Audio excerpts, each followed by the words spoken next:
कई एसओडब्ल्यूपी एप्लीकेंट्स को आजकल फंड्स के बेसिस पर रिफ्यूजल्स आ रहे हैं। अब जब उन एप्लीकेंट्स के साथ बात करते हैं, बहुत एप्लीकेंट्स आए, उन्होंने कहा कि उन्होंने बैंक स्टेटमेंट्स और फाइनेंशियल्स के सारे डॉक्यूमेंट सबमिट किए थे, लेकिन फिर भी उन्हें फंड्स के बेसिस पर रिफ्यूजल आ गया।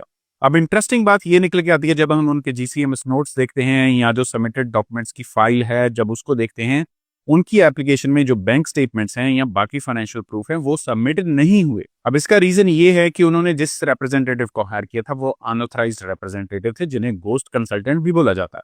अब ये जो रिप्रेजेंटेटिव होते हैं, इनके पास सिर्फ जीसी की का एक्सेस होता है, इनके पास एपीआर पोर्टल का एक्सेस नहीं होता। उस सिनेरियो में इनके पास लिमिटेड स्पेस होती है डॉक्यूमेंट्स को अपलोड करने की, और अगर आपकी स्टेटमेंट जो है वो लंबी है, कुछ मंथ्स की है, और खासकर आपने printed, signed and stamped version दिया है, उसका जो साइज है वो काफी बड़ा हो जाता है। इस चक्कर में वो आपकी स्टेटमेंट को अटैच नहीं करते, और उसके साथ साथ कई इंपॉर्टेंट डॉक्यूमेंटेशन जो होती है उसको भी वो अपलोड नहीं करते। और इसी रीजन की वजह से एप्लीकेंट्स को फंड्स की बेसिस पर रिफ्यूजल फेस करना पड़ रहा है, जिनकी बहुत अच्छी स्टेटमेंट्स थी और सोर्स ऑफ फंड्स भी बहुत क्लियर था।